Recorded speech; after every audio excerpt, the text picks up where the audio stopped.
today. What was your argument related to this tunnel project? From the first day itself, you are opposing, saying it's unscientific.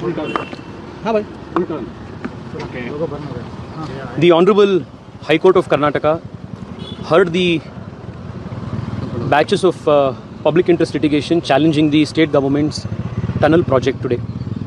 The Honorable Chief Justice has directed the state government to inform possible contractor or concessionaire of the pendency of this writ petition. The Honorable Court has also directed that no equities shall be created in this case, and the Honorable Chief Justice has also reiterated the earlier interim order of protecting tree felling in Lal Bagh.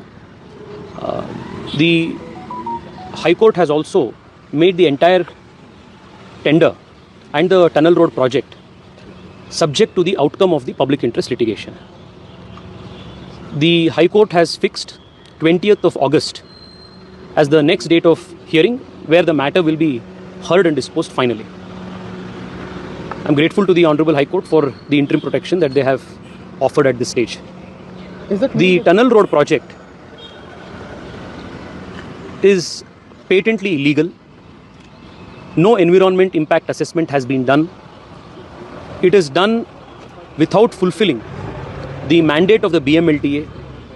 It is also against Article 243 of the Constitution of India, which mandates that large urban mobility proposals should be approved only after consultation with the metropolitan planning authorities.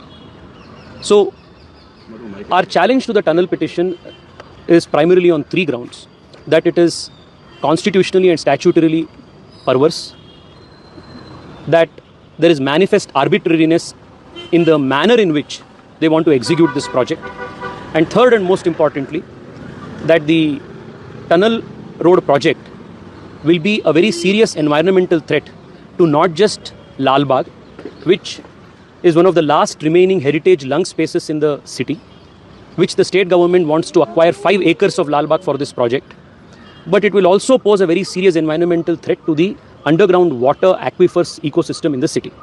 And the state government wants to go ahead with this project without any environmental impact assessment. We have urged all of this before the High Court.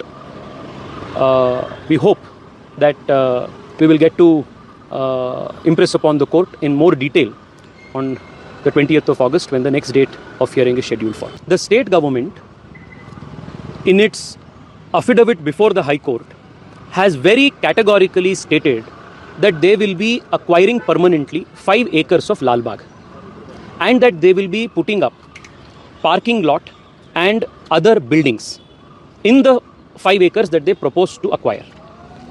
Now the Chief Minister on one side says they will not touch Lal Bagh, but his own government, through the affidavit, sworn affidavit before the High Court, states that they will acquire 5 acres of Lal Bagh land.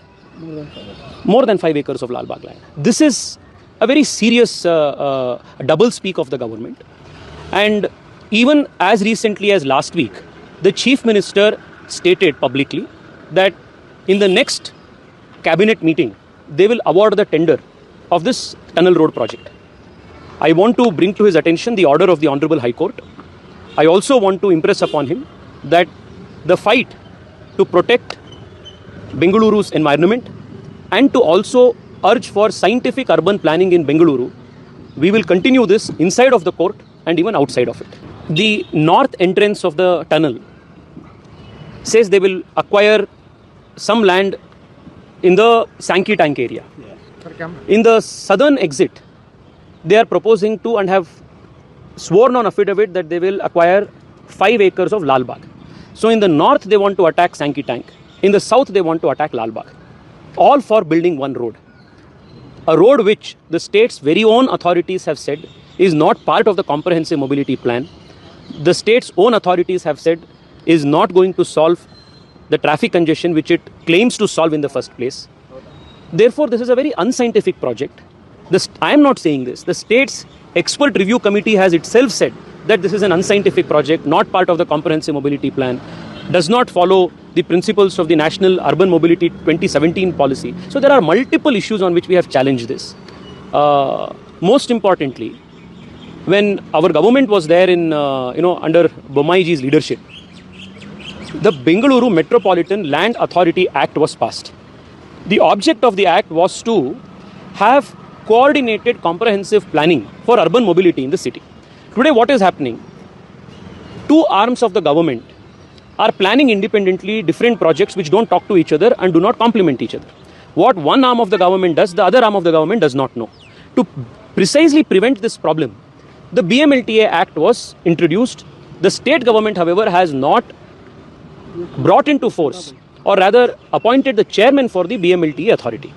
And because they have not appointed somebody as the chairman and constituted the authority, they want to use this vacuum to push projects that are unscientific in nature. All of these are being challenged before the High Court, and the state will have a lot of answering to do.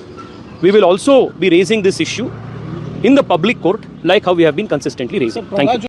ಮೆಂಡು news network, ಸತ್ಯದ ಕನ್ನಡಿ.